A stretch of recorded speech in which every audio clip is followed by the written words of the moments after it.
રાજની જય। શ્રી નરનારાયણ દેવની, શ્રી લક્ષ્મીનારાયણ દેવની, શ્રી રેવતી બળદેવજી મહારાજની જય।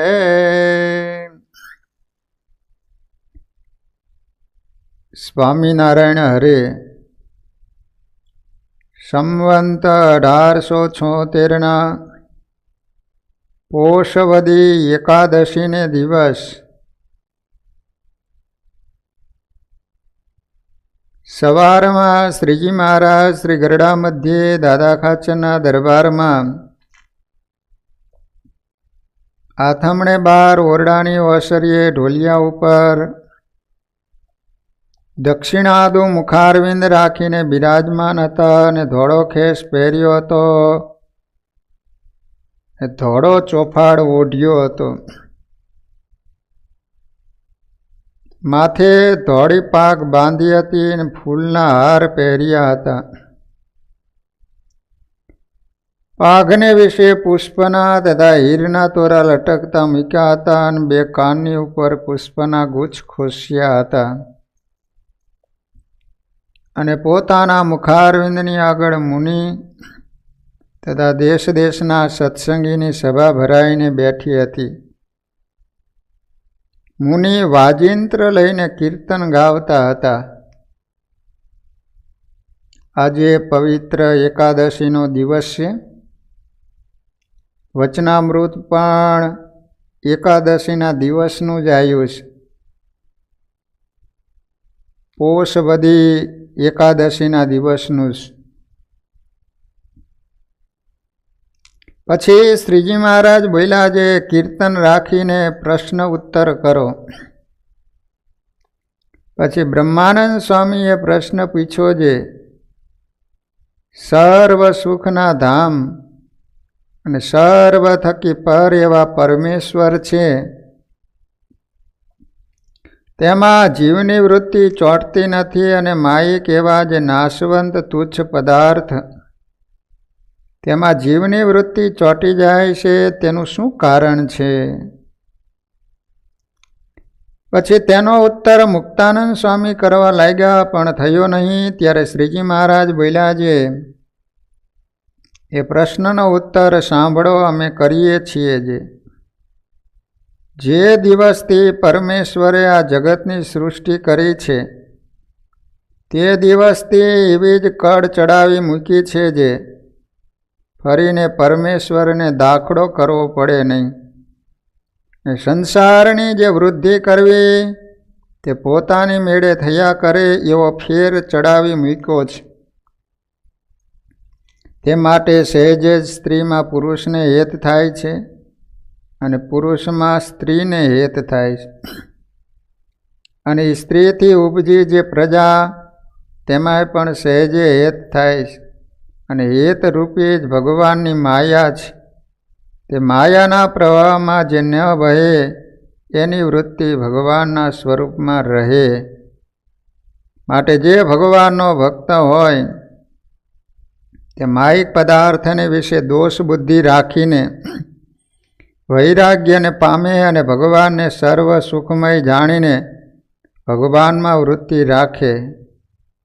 અને જો માયિક પદાર્થને વિશે વૈરાગ્ય ન રાખે અને ભગવાનના સ્વરૂપથી જુદા પડે તો શિવ, બ્રહ્મા અને નારદ આદિક જેવા સમર્થ મુક્ત હોય તે પણ માયિક પદાર્થમાં તણાઈ જાય છે। એટલા માટે ભગવાનને મૂકીને માયિક પદાર્થનો સંગ કરે તો જરૂર તેમાં જીવની વૃત્તિ ચોંટી જાય। તે સારું પરમેશ્વરના ભક્તને પરમેશ્વર વિના બીજે કોઈ ઠેકાણે પ્રીતિ રાખવી નહીં। ગરડા પ્રથમ પ્રકરણનું 34મું વચનામૃત છે।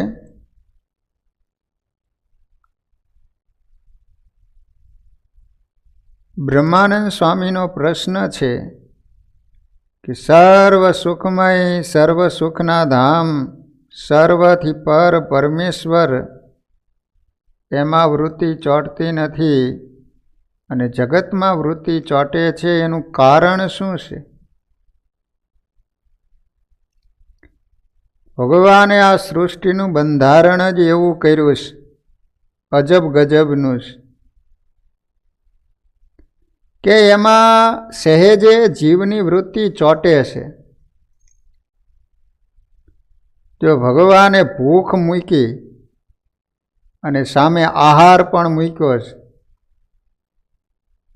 ભૂખ હોવાને કારણે આહારમાં વૃત્તિ ચોંટવાની જ છે. એ જ રીતે પંચ ઇન્દ્રિયો, તો ભગવાને સામે એનો આહાર પણ મૂક્યો. જો ભગવાને આંખ બનાવી તો એની અંદર જોવાની શક્તિ મૂકી, તો સામે જોવા માટેના પદાર્થો પણ એવા મૂક્યા કે એની અંદર ભલભલા માણસો આકર્ષણ જાય. ભગવાને કાન આપ્યા તો શબ્દ સાંભળવા માટે સામે ભગવાને શબ્દો પણ એટલા બનાવ્યા. એટલે કુદરતે બધી ઇન્દ્રિયોમાં ભૂખ મૂકી તો સામે એના માટેનો ખોરાક પણ મૂક્યો છે. એને કારણે ભગવાને જે આ પંચ વિષય બનાવ્યા છે ને, એમાં ભગવાને એવું અજબ ગજબની કરામત કરી છે. પંચ વિષય છે એ ઉપરથી લાગે છે મીઠા, સુગર કોટેડ લગાવેલું હોય ને, ઉપરથી લાગે મીઠા પણ અંદર ઝેર. જો ખાંડ છે ને, ખાંડ લાગે મીઠી પણ જઠર વિપાક થાય એટલે એમાંથી શું થાય છે? ઝેર થાય છે. બહુ તમે ખાંડ ખાઓ તો એક પ્રકારનું ઝેર જ છે. એમાંથી જે રસ બને છે ને એ ઝેરી હોય છે, કે શરીરને નુકસાન કરતા હોય છે. કારેલું છે, કારેલું ભગવાને ઉપરથી બનાવ્યું કડવું, પણ તમે ખાઓ ને તો અંદર જે રસ જાય છે એમાંથી પાછો મીઠો રસ થાય છે. એટલે આ પંચ વિષય બધા જ શબ્દ, સ્પર્શ, રૂપ, રસ અને ગંધ, ભગવાને આ પંચ વિષય બનાવ્યા છે. એ ઉપરથી લાગે મીઠા પણ અંતે પંચ વિષય છે એ દુઃખને આપનારા જ છે. એટલે ભગવાને આ સૃષ્ટિ બનાવી, એની અંદર એવું જાત જાતની કરામત ભગવાને કરી છે કે એની અંદર તો ભલભલા હલવાઈ જાય. જો રાજાઓ વખતમાં 20 કન્યા, 20 કન્યા એટલે બાળકીનો જન્મ થાય ને ત્યારથી જ એને કાતિલ ઝેર ધીમે ધીમે એને પાવામાં આવે, હાવ બારીક. પછી ઉંમર લાયક થાય ને તો એને એવા પદાર્થ ખવડાવવામાં આવે કે એમાં રૂપ પણ એટલું બધું આવે અને યુવાન બને ને, જન્મ થયો હોય ત્યારથી જ ધીમે ધીમે થોડું થોડું થોડું સ્તનપાન કરતી હોય ત્યારથી જ એને ઝેર પાવામાં આવે. યુવાન થાય ને ત્યાં એને રોમ રોમમાં ઝેર વ્યાપી ગયેલું હોય અને સૌંદર્ય પણ એટલું બધું ઉપસેલું હોય. પછી રાજાઓ પોતાના રાજ્યમાં 20 કન્યા રાખતા. તો 20 કન્યા શું કરે, એના શત્રુ રાજા હોય ને એને ત્યાં મોકલે ને ત્યાં જઈને નૃત્ય કરે, અને નૃત્ય કરે ને એટલે ભલભલા રાજાઓ એની અંદર આકર્ષાય જાય અંતે ઓલી 20 કન્યા એ રાજાને મારી નાખતી. એટલે રાજાઓ એ વખતે રાજ્યમાં રસશાસ્ત્રીને રાખતા. તો એ રસશાસ્ત્રી હોય ને એને ખ્યાલ આવી જાય કે આ કન્યા છે ને 20 કન્યા છે, માટે એની નજીક જવાય નહીં, એની પાસે જવાય નહીં, એનો ટચ કરાય નહીં, નકર ચોક્કસ મરવાના. એટલે રાજાને કહી દે કે આ 20 કન્યા છે, આના ઉપર તમે વિશ્વાસ મૂકતા નહીં, એની પાસે તમે જઈશો નહીં. પણ એ 20 કન્યાની અંદર એટલું રૂપ જ હોય કે રસશાસ્ત્રી હોય ને એ જ લોભાઈ જાય.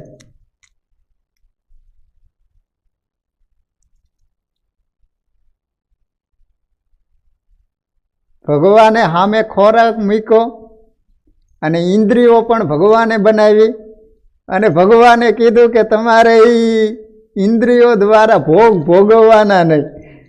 સામે એકાદશીનો ઉપવાસ કર્યો હોય અને તમારી સામે કેટલાય પકવાનની થાળી પીરસીને મૂકી હોય અને પછી એમ કહેવામાં આવે કે તમારે જમવાનું નહીં.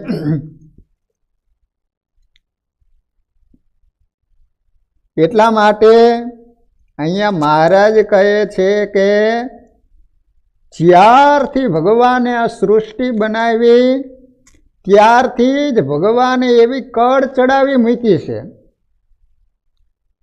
કારણ કે આપણને કદાચ એમ થાય, જો પહેલાંના જમાનામાં ઘડિયાળું આવતી, એની અંદર ચાવી પૂરવામાં આવતી, એની અંદર ઓલી કળ આવે, ખબર, સ્પ્રિંગ આવે, અને એ તમે ચાવી પૂરો ને એટલે ટાઈટ થાય, અને એ સ્પ્રિંગ એટલી બધી ટાઈટ થાય કદાચ છટકે ને તો તમારું માથું ફોડી નાખે. તો કદાચ આપણને એમ થાય કે આટલી બધી ટાઈટ રાખવામાં શું જરૂર, લૂઝ રાખે તો પછી રમકડું ચાલે નહીં, તો ઘડિયાળ ચાલે નહીં. એમ આપણને એમ થાય કે ભગવાને આટલું બધું મોહક વસ્તુઓ શા માટે બનાવી છે કે એની અંદર ભલભલા માણસો મોહ પામે છે, આકર્ષાઈ જાય છે, અને એને કારણે ભગવાનની આજ્ઞા લોપે છે. કારણ કે ભગવાનને કાયમને માટે આ સૃષ્ટિ ચાલુ રાખવી છે, કાયમને માટે વંશ ચાલુ રાખવો છે, એટલા માટે ભગવાને આકર્ષણ મૂક્યું. અને જો આટલું બધું આકર્ષણ ન મૂક્યું હોય તો એની અંદર કોઈ આસક્ત જ ન થાત. એટલે ભગવાને આસક્તિની એવી કળ મૂકી છે કે સહેજે સ્ત્રી હોય એને પુરુષમાં હેત થાય છે અને પુરુષ હોય એને સ્ત્રીમાં હેત થાય છે. નહીતર તો તમે જુઓ કે સ્ત્રી અને પુરુષના શરીર છે ને એની અંદર એટલી બધી ગંધ આવતી હોય છે, અમુકના શરીર તો એટલા બધા ગંધાતા હોય છે, છતાંય પણ માણસો એની અંદર આકર્ષાય છે. શા માટે? એની નજીક શા માટે જાય છે? કારણ કે ભગવાને આસક્તિ નામની એક કળ એવી મૂકી છે કે એ વખતે એને પછી બીજું કાંઈ દેખાતું જ નથી.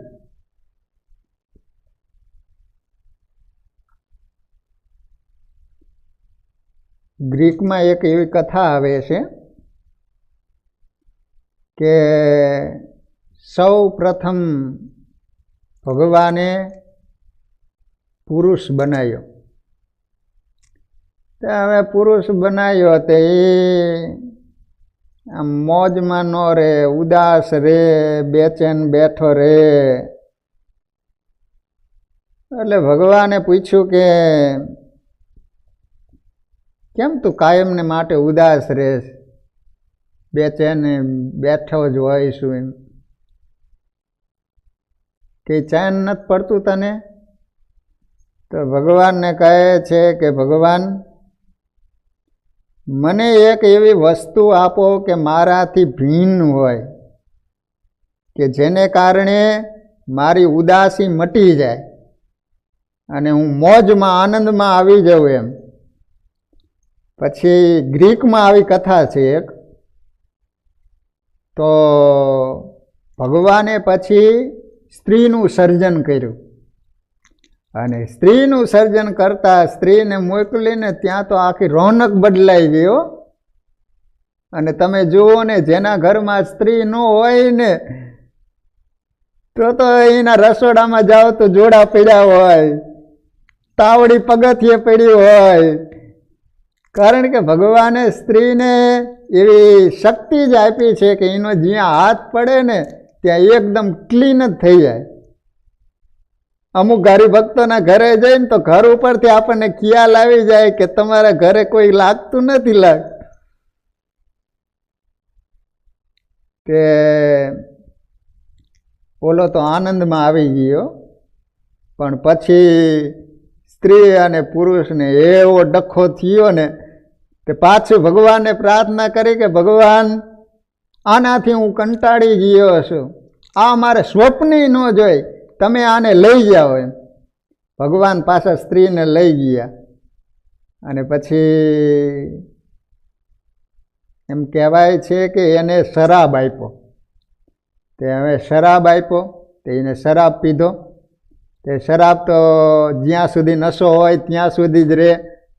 પાછો એ બેચેન બની ગયો. તે પાછો ભગવાનને પ્રાર્થના કરી કે મારી સ્ત્રી મને આપી દો. એમ કે આ રીતે ભગવાનને 7 વખત ધક્કો ખવરાયો. પછી ભગવાનનો મગજ ગયો.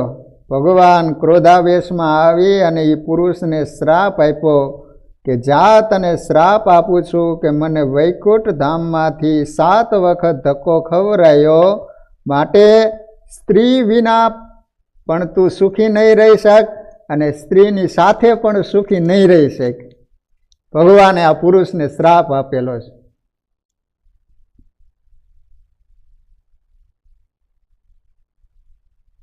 એટલે અહીંયા મહારાજ એમ કહે છે કે કળ એટલા માટે ચડાવી છે ભગવાને કે એકવાર સૃષ્ટિ કર્યા પછી ભગવાનને ફરીવાર દાખલો ન કરવો પડે. અહીંયા મહારાજ એમ કહે છે કે સંસારની જે વૃદ્ધિ કરવી એ પોતાની મેળે થયા કરે એવો ફેર ચડાવી મૂક્યો છે. અને એટલા માટે સ્ત્રી હોય એને પુરુષમાં હેત થાય છે અને પુરુષ હોય એને સ્ત્રીમાં હેત થાય છે. અને બંને થકી ઉપજેલી જે પ્રજા છે એમાં પાછું 2 માણસને હેત થાય. તમે જોયું ને, એકલ શૃંગી હતા. એકલ શૃંગી નહીતર એ તો જંગલમાં રહેતા હતા. એને સ્ત્રી કોણ પુરુષ કોણ એનો પણ ખ્યાલ નહોતો. પણ ઓલી વૈશ્યા ગઈ ને ન ખવરાવાનું ખવરાયું, જેને કારણે બુદ્ધિ ભ્રષ્ટ થઈ અને પછી લોમપાદ રાજાની દીકરીની સાથે એના લગ્ન કર્યા. પછી દીકરા થયા. હવે એકલ શૃંગીના પિતા વિભાંડક મુનિ હતા. તો એને તો ખ્યાલ નહીં, તો ફળ ફ્રૂટ લેવા માટે ગયેલા અને એકલ શૃંગીને પેલી બાઈ લઈ ગયેલી લોમપાદ રાજાની નગરીમાં. તો હવે એકલ શૃંગીના પિતા શોધ કરી રહ્યા છે કે મારો દીકરો ક્યાં ગયો હશે. પછી એને ખ્યાલ આવ્યો કે લોમપાદ રાજાની નગરીમાં મારો દીકરો છે. અને વિભાંડક મુનિ ક્રોધાવેશમાં લોમપાદ રાજાની નગરીમાં આવ્યા. શ્રાપ દઈને ત્યાં બાળીને ખાખ કરી નાખું કે મારા દીકરાને એ લઈ ગયા. તે હવે વિભાંડક મુનિએ જ્યાં નગરમાં પ્રવેશ કર્યો ને તો ગામના પાદરમાં જ નાના નાના છોકરાઓ રમતા હતા. ત્યાં તે છોકરાને જોયા ને તો પૂછ્યું કે તારા બાપુજીનું નામ શું? તો કહે છે કે એકલ શૃંગી. ઓહો, એકલ શૃંગીના તમે દીકરા? તો એકલ શૃંગી એનો જ દીકરો હતો ને એના દીકરાને જ્યાં જોયા ને તમે આ માયાનો પ્રભાવ જુઓ કે એવા વિભાંડક મુનિ તરત જ એ છોકરાને લઈને રમાડવા માંડ્યા. એનો ક્રોધ ક્યાંય શમી ગયો અને ઘીનું ઠામમાં પાર પડી ગયું. એટલા માટે અહીંયા મહારાજ કહે છે કે ભગવાનના સ્વરૂપમાં વૃત્તિ નથી રહેતી એનું કારણ એક છે કે આ ભગવાને માયાનો પ્રવાહ એવો બનાવેલો છે કે એની અંદર ભલભલા જે પડે છે એ તણાઈ જાય છે.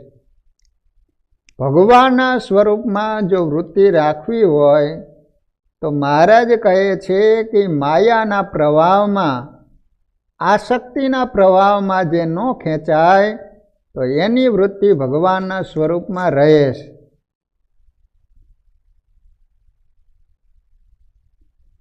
એના માટે મહારાજે અહીંયા બે ઉપાય બતાવ્યા. એક તો વૈરાગ્ય અને બીજું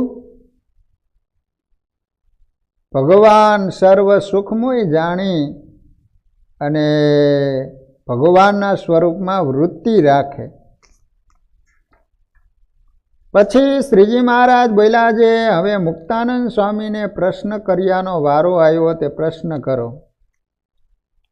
પછી મુક્તાનંદ સ્વામીએ પૂછ્યું છે, જીવને ભગવાનની પ્રાપ્તિ થવી અતિ દુર્લભ છે અને ભગવાનની પ્રાપ્તિ થઈ ત્યારે એથી બીજો મોટો લાભ પણ નથી અને એથી આનંદ પણ બીજો નથી.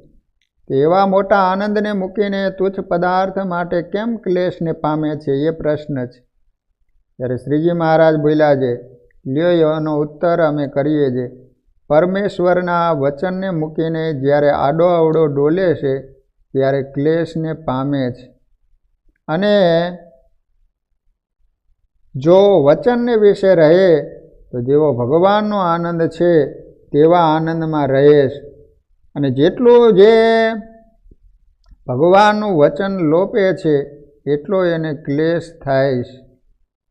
બહુ સરસ મજાનો મુક્તાનંદ સ્વામીનો પ્રશ્ન છે કે ભગવાનની પ્રાપ્તિ થવી અતિ દુર્લભ છે અને ભગવાનની પ્રાપ્તિ થઈ એથી બીજો મોટો કોઈ લાભ પણ નથી.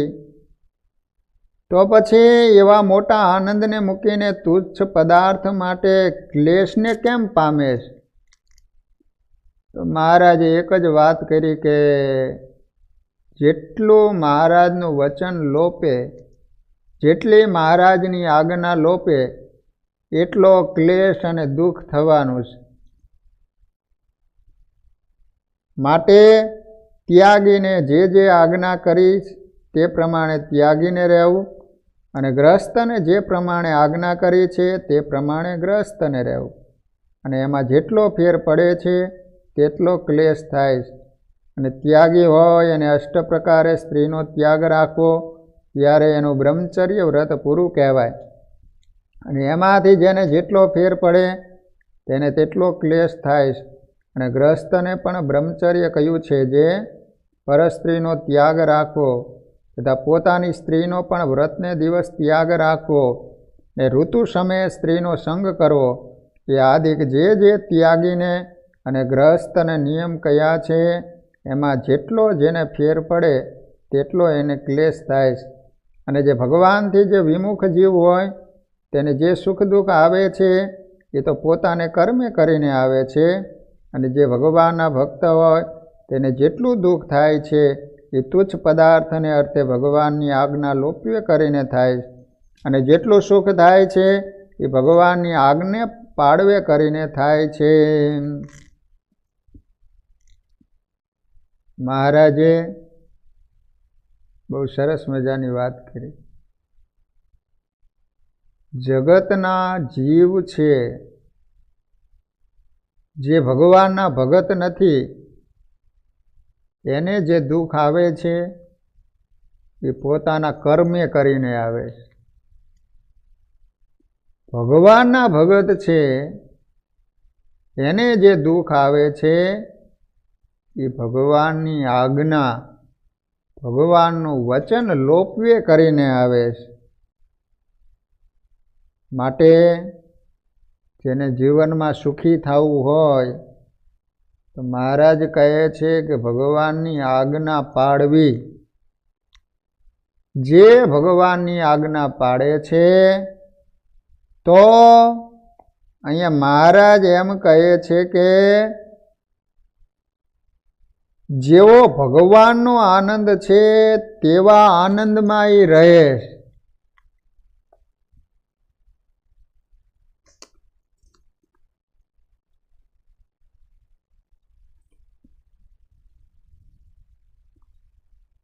જેને જેને ભગવાનની આજ્ઞા લોપી એના જીવનમાં કેવા દુઃખ આવ્યા. કાળા તલાવમાં રવજી ભગત હતા, રવજીભાઈ સુથાર. તો ભગવાને એમને આજ્ઞા કરેલી કે તમારે છે ને 4 વાતનું પાલન કરવાનું. આ 4 અમારા વચન છે ને એ તમારે લોપવાના નહીં. ભગવાને એને એવું ઐશ્વર્ય આપેલું કે બીજાને સમાધિ કરાવી શકે, બીજાના અંતરની વાત જાણી શકે. એટલે ભગવાને રવજીને કહેલું કે જો તારે છે ને અમારી જેમ કોઈના ઘરે થાળ જમવા નહીં જવાનું, પધરામણી કરવા નહીં જવાનું. બીજું, કારણ કે તું ગ્રહસ્થ છું, તારે ઝીણા વસ્ત્રો પહેરવાના નહીં. ત્રીજું, અમારી જેમ તારે પૂજાવાનું નહીં. આવી રીતે મહારાજે એને 4 આજ્ઞા કરેલી. પણ આ તો ગયા ને પછી તો જેને તેને સમાધિ કરવા માંડ્યા ને એને કારણે બધા માણસો રવજી મહારાજ એમ થવા માંડ્યું. પછી તો દરરોજ અલગ અલગ ઘરે અન્નકૂટ જેટલો થાળ બનાવે અને થોડાક દિવસમાં તો ગાળ કાઢી ગયો. મહારાજે જે જે આજ્ઞા કરી હતી ને એ બધી જ આજ્ઞા મીંડા લોપવા.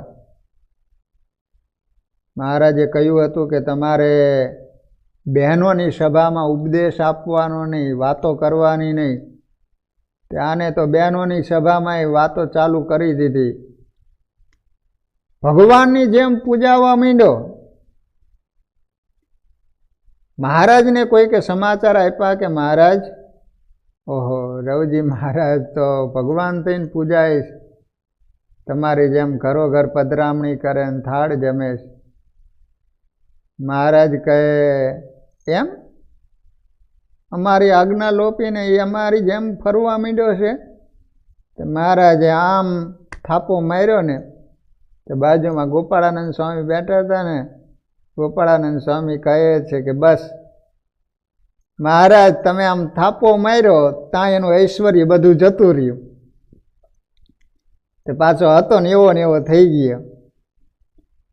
પછી મહારાજ કાળા તલાવ આવેલા, તે સભા કરીને બેઠેલા. એમાં બરોબર એક ઉંદરડી નીકળી. તે એના પત્ની બેઠેલા રવજી ભાઈના, તે ઠેકડો મારી ગયા. તે મહારાજ કહે છે કે આ ઉંદરડીને જોઈ અને તમે ઠેકડો માર્યો તો તમે તો અમારા ભગતને હલવાડ્યા છે ને સંસારમાં, એટલે તમને લેવા માટે તો 2 યમદૂતો આવવાના છે. મહારાજ મેં ક્યાં આ રવજી ભગત મારા પતિને મેં હલવાડ્યા છે, એ સામે ગાડું લઈને લેવા માટે આવ્યા હતા. એમ મહારાજ દયા કરો, યમપુરીમાં જવું ન પડે એવી અમારા ઉપર કૃપા કરો. મહારાજ કે જો તમારે છે ને અમે કઈ એમ મારી આજ્ઞા પાડશો ને તો તમને અક્ષરધામમાં અમે લઈ જઈશું. બોલો મહારાજ. તો કહે છે કે રવજીભાઈ છે ને તમારી પાસે જે માગે ને એનાથી તમારે ઊંધું જ આપવાનું, ઊંધું જ કરવાનું. તે રવજીભાઈ કહે કે આજે સાંજે છે ને ખીચડીની કઢી બનાવજે. તો એને ખીચડીની કઢી ન કરી હોય, ફક્ત રોટલા જ કર્યા હોય. તે આ રીતે રવજીભાઈ જેમ કહે ને એમ એના પત્ની બધું ઊંધું જ કરે. થોડાક દિવસમાં તો કંટાળી ગયા. મહારાજની પાસે આવીને કહે છે કે મહારાજ મારે હવે સંસારમાં રહેવું નથી. મહારાજે પછી એમને દીક્ષા આપી અને સાધુ બનાવેલા. કહેવાનો આશય કે રવજીભાઈને દુઃખ આવ્યું એનું કારણ એક જ કે એને સ્વામિનારાયણ ભગવાનની આજ્ઞા લોપી. માટે મહારાજની આજ્ઞા જેટલી લોપે એટલું દુઃખ આવે. જો મહારાજે ગઢડામાં સંતોની સભા બેઠેલી. મહારાજે સંતોને વાત કરી કે સંતો,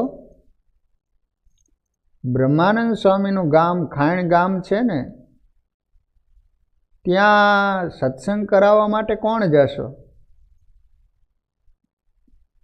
તો એ વખતે સભામાંથી એક સંત ઊભા થયા. એનું નામ હતું આત્માનંદ સ્વામી. મહારાજને કે મહારાજ, તમે કહેતા હોય તો હું ખાણ ગામ સત્સંગ કરાવવા માટે જાઉં. મહારાજ કે સારું. અક્ષર ઓરડીમાં મહારાજને દંડવત કર્યા. મહારાજની રજા લઈ અને ખાણ ગામ જવા માટે તૈયાર થયા. તો મહારાજ કહે છે કે આત્માનંદ સ્વામી, કદાચ ગામનું નામ ભૂલાઈ જવાય ને તો લ્યો આ ચિઠ્ઠીમાં નામ લખી દો ગામનું. કદાચ ભૂલાઈ જવાય તો આ ચિઠ્ઠીમાં નામ વાંચી લેવાય ને. આત્માનંદ સ્વામી કહે છે કે મહારાજ, ખાણ ગામ, હવે ખાણ ગામ થોડુંક ભૂલાઈ જવાય. કોલસાની ખાણ હોય, લોખંડની ખાણ હોય, પથ્થરની ખાણ હોય. મહારાજ ખાણ ગામ તો યાદ જ રહે ને. પણ મહારાજ કહે છે કે આ ચિઠ્ઠી ક્યાં ભારરૂપ થવાની હતી?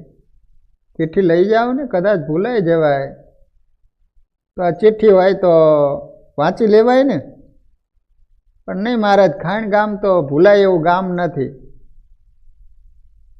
મહારાજ કે સારું. ત્યારે આત્માનંદ સ્વામી નીકળ્યા, ગોવિંદાનંદ સ્વામી એમાં ચાલતા ચાલતા ચાલતા ખાણ ગામથી આગળ નીકળી ગયા. ગામનું નામ ભૂલાઈ ગયું. સામે માણસો મળે પણ હવે કહેવું શું? ગામનું નામ જ ભૂલાઈ ગયું. ત્યાં કોઈ ભાઈ મળ્યા એટલે વાત કરી કે તમે જમવાનું શું કર્યું છે? તો કે 2 દિવસના ઉપવાસ થયા છે.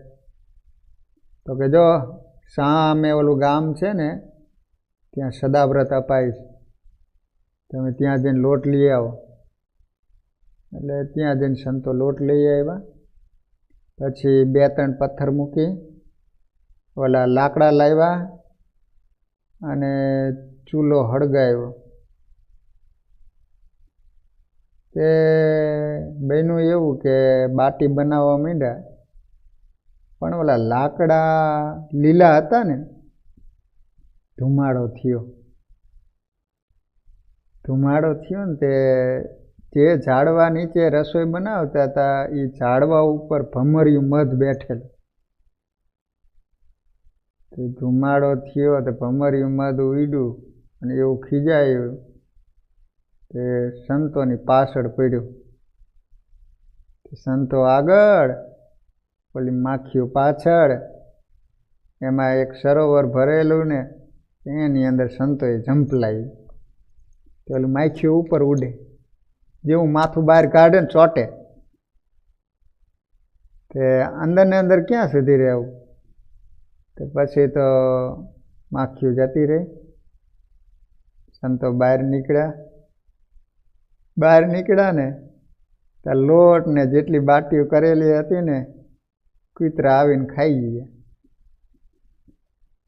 આત્માનંદ સ્વામી કે કરી છે ને ત્યારે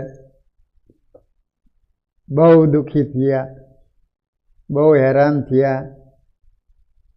એ વખતે એક બ્રાહ્મણ આવ્યો, મોટી ઉંમર,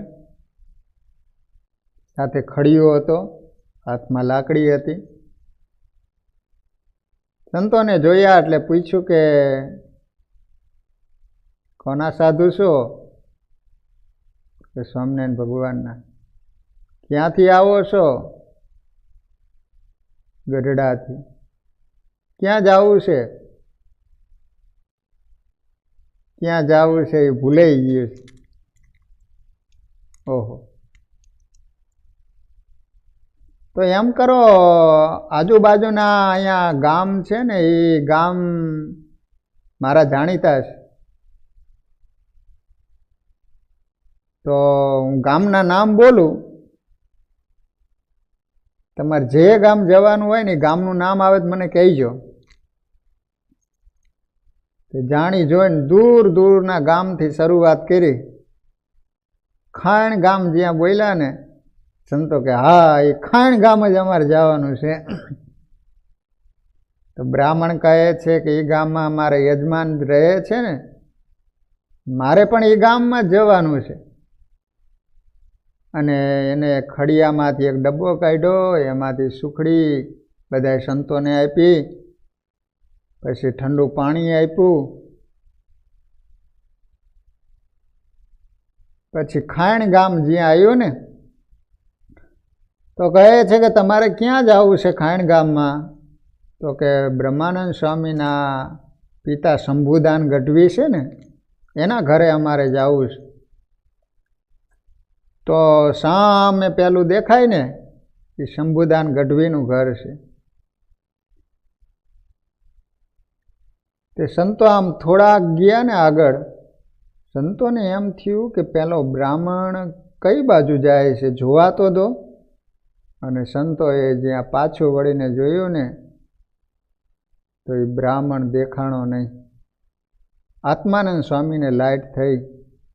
માનો કે ન માનો, પણ સ્વામિનારાયણ ભગવાન બ્રાહ્મણના વેશે આવી આપણને સુખડી જમાડી ગયા અને આ ખાણ ગામ આપણને મૂકી. 1 મહિના સુધી ખાણ ગામની અંદર રોકાણા, સત્સંગ કરાયો, ભગવાનની વાતો કરી. 1 મહિના પછી જ્યારે આત્માનંદ સ્વામી ગઢપુર આવ્યા ને, અક્ષર ઓરડીમાં મહારાજને દંડવત કરવા માંડ્યા. મહારાજ તો બધું જાણતા હતા, છતાંય પણ મહારાજે પૂછ્યું કે સ્વામી, રસ્તામાં તમને કાંઈ દુઃખ પડ્યું હતું? સ્વામીની આંખમાંથી આંસુની ધાર થઈ. મહારાજને કહે છે કે મહારાજ, તમારું વચન, તમારી આજ્ઞા લોપીને એટલે અમને દુઃખ આવ્યું. તમે કહ્યું હતું કે ચિઠ્ઠી લઈને જાઓ. મહારાજ, તમારી ચિઠ્ઠી લીધી નહીં, એ તમારી આજ્ઞા લોપીને એને કારણે અમારા જીવનમાં દુઃખ આવ્યું. આત્માનંદ સ્વામી એવા સાધુ હતા કે એને જિંદગીમાં મહારાજનું નાની કે મોટી કોઈ દિવસ એને આજ્ઞા લોપી નહોતી. એકવાર મહારાજે સભામાં કહેલું, સંતો, તમારા માટે કે અમારા માટે કોઈની પાસે ન માગ્યું હોય એવા સાધુ ઊભા થાવ. સભામાં એક સાધુ ઊભા થયા. મહારાજ કે બેસી જાઓ, બેસી જાઓ. તમે પીપળિયા ગામમાં ગયા હતા અને એ વખતે તમારું ધોતિયું ફાટી ગયું હતું ને, ત્યારે એક હરિભગતની પાસે હોય દરા મગાવ્યા હતા ને, માટે તમે બેસી જાઓ. પછી એ સભામાંથી આત્માનંદ સ્વામી ઊભા થયેલા અને એને મહારાજને કહ્યું કે મહારાજ, મેં કોઈ દિવસ તમારી નાની કે મોટી આજ્ઞા લોપી નથી. મહારાજ કહે છે કે ખરેખર તમે એક સાધુ એવા છો કે તમારા માટે કે મારા માટે કોઈ દિવસ તમે માગ્યું નથી. આવા સાધુ હતા, પણ એકવાર એમના જીવનમાં મહારાજે કહ્યું, છતાંય પણ મહારાજની આજ્ઞાએ કરીને ચિઠ્ઠી ન લઈ ગયા. એ આજ્ઞા લોપીને એને જિંદગી પર્યંત સ્વામીને પસ્તાવો રહી ગયો કે મહારાજની આજ્ઞા મેં જીવનમાં એક લીપી. તો અહીંયા મહારાજ કહે છે કે ભગવાનના ભગત હોય એને જે દુઃખ આવે છે એ ભગવાનની આજ્ઞા લોપવે કરીને આવે. જો એક હરિભગત હતા તો પછી એને શું ઓલા શીંડું પાડી અને એ અંદર બહાર નીકળ્યા છે વાડીમાંથી, કોઈકના વાડ હશે ને તો એમાંથી છીંડું પાડીને બહાર નીકળ્યા. તે પછી એને રાજાની આગળ ફરિયાદ કરી કે આ માણસે અમારી વાડીમાંથી છીંડું પાડીને નીકળ્યો. તે રાજાએ તરત જ ઓલો હમાલી હોય ને હવાલદાર એને કહ્યું કે આને 5 હંટર મારો, 5 ફટકા મારો. તે ઓલો હવાલદારે એને હંટર લીધું અને એક બીજું જ્યાં માર્યું ને સ્વામિનારાયણ લાગે તો ખરું ને, ત્રીજું માર્યું ને સ્વામિનારાયણ. તે ઓલો હવાલદાર કહે છે કે સ્વામિનારાયણે તો શિક્ષાપત્રીમાં લખ્યું છે કે અમારા આશ્રિત હોય એને છીંડું પાડીને બહાર નીકળવું નહીં. એમ તમે સ્વામિનારાયણના બનીને સ્વામિનારાયણની આજ્ઞા લોપો તો દુઃખ આવે જ. ઓલો હવાલદાર એવું બોલ્યો કે તમારા ભગવાનની આજ્ઞા હોવા છતાંય તમે છીંડું પાડ્યું, આ આજ્ઞા લોપી એટલે આ 5 ફટકા ખાવાના દિવસો આવ્યા ને. જો એ આજ્ઞા ન લોપી હોય તો તમને આ દુઃખ આવવાનું જ નહોતું એમ. અને તમે તારે હંટર મારે છે ને સ્વામિનારાયણ સ્વામિનારાયણ બોલો છો, પણ સ્વામિનારાયણનું વચન તો તમે લોપ્યું. જો વચન પાડ્યું હોત તો આ દુઃખ તમને આવત નહીં. એટલે અહીંયા મહારાજ કહે છે કે જે ભગવાનની આજ્ઞા પાડે છે, ભગવાન અને સંત કહે એ પ્રમાણે કરે છે, તો કદાચ એને દુઃખ આવનારું હોય ને તોય પણ સાધુ કે ભગવાન દુઃખ ટાળી નાખતા હોય છે. જો કેરિયા ગામની અંદર ભગુભાઈ હતા તો ગુણાતીતાનંદ સ્વામી જુનાગઢથી નીકળેલા અને રસ્તામાં કેરિયા ગામ આવે એટલે સ્વામીએ ભગુભાઈને કહ્યું કે અમે વડતાલ જઈએ છીએ, ત્યાં ઉત્સવ છે, સમયો છે, કથા છે, તો તમે પણ અમારી સાથે ચાલો, આનંદ આવશે, કથા વાર્તા સંતોનો સમાગમ થશે. તો ભગુભાઈ કહે છે કે સ્વામી મારી એવી ટેવ છે કે મારે ગરમ ગરમ રોટલી ખાવા જોઈએ. તો સ્વામી કહે છે કે જો અમારે ત્યાં રસોઈ બનતી હશે ને તો તમને ગરમ ગરમ જમાડી દઈશું, એમ ગરમ ગરમ રોટલી જમાડશું, તમે આવો અમારી સાથે. એમ તો કે સ્વામી એ વાત તો તમારી સાચી છે, પણ મારે સવારે દરરોજ ગરમ પાણી નાહવા જોઈએ છે. તો કે વાંધો નહીં, તમને ગરમ પાણી કરી આપશું એમ, પણ તમે અમારી સાથે આવો. તમે વિચાર કરો કે ગુણાતીતાનંદ સ્વામીને કેટલો બધો આગ્રહ છે. તો કે સ્વામી ગરમ પાણી તો તમે કરી દઈશો, પણ મારી એવી ટેવ છે કે રાતે મને પગ દબાવે ને તો જ ઊંઘ આવે છે. તો ગુણાતીતાનંદ સ્વામી કે જો અમારી સાથે એક વાણંદભાઈ છે એ તમને પગ દબાઈ દેશે, પણ તમે અમારી સાથે આવો. સ્વામીએ આટલું કહ્યું છતાંય પણ ભગુભાઈ તૈયાર ન થયા અને ગુણાતીતાનંદ સ્વામી વડતાલ ગયા. અને આ બાજુ ભગુભાઈ કંઈક વાંકમાં આવ્યા ને તે રાજાએ એને જેલમાં પૂરી દીધા, જેલમાં પૂરી દીધા. ગુણાતીતાનંદ સ્વામી વડતાલ ઉત્સવ સમય પૂરો થયો ને એટલે પાછા જુનાગઢ જતા હશે, ત્યાં રસ્તામાં કેરિયા ગામ આવ્યું.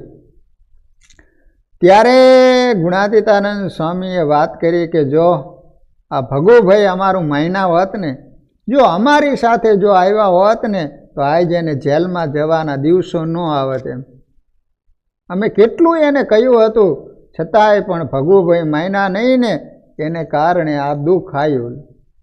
એટલા માટે ભક્તજનો મહારાજ અહીંયા કહે છે કે જગતના જીવ હશે એને તો એ જે કર્મો કરે એ પ્રમાણે એને સુખ દુઃખ આવતા હોય છે, પણ ભગવાનના ભગત છે એને જે સુખ દુઃખ આવે છે એ ભગવાનની આજ્ઞા પાળવે કરીને સુખ આવે છે અને ભગવાનની આજ્ઞા લોપવે કરીને દુઃખ આવે છે.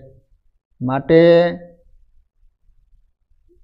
આજ્ઞાની બહાર જશે તો જરૂરી ક્લેશ એટલે દુઃખને પામશે. સીતાજી હતા એમને દુઃખ શા માટે આવ્યું? લક્ષ્મણજીએ રેખા કરી આપી હતી ને, કહ્યું હતું ને કે માં હું જ્યાં સુધી ન આવું ત્યાં સુધી તમે બહાર પગ દઈશો નહીં. છતાંય સીતાજીએ બહાર જઈ અને ભિક્ષા આપી. તરત જ રાવણ ઉપાડીને લઈ ગયો અને 14 મહિના સુધી સીતાજીને દુઃખ સહેવા પડ્યા. એક લક્ષ્મણજીની રેખા એ ઉલ્લંઘન કર્યું તોય પણ એ સીતાજીને એટલું દુઃખ આવતું હોય તો આ તો સર્વોપરી સ્વામિનારાયણ ભગવાન એને કરેલી આજ્ઞા જો એ આજ્ઞા લોપે તો જીવનમાં દુઃખ આવ્યા વિના રહે નહીં. માટે મહારાજ કહે છે કે જીવનમાં સુખી થવું હોય તો ભગવાનની આજ્ઞામાં રહેજો. ઇતિ વચનામૃતમ ગરડા પ્રથમ પ્રકરણનું 34મું થયું. સહજાન સ્વામી મહારાજની જય. શ્રીપતિમ શ્રીધરમ સર્વદે વિશ્વરમ ભક્તિધરમ આત્મજમ વાસુદેવમરે માધવમ કેશવમ કામદમ કારણમ સ્વામિનારાયણમ નીલકંઠમ ભજે. સહજાન સ્વામી મહારાજની. સ્વામિનારાયણ સ્વામિનારાયણ સ્વામિનારાયણ સ્વામી.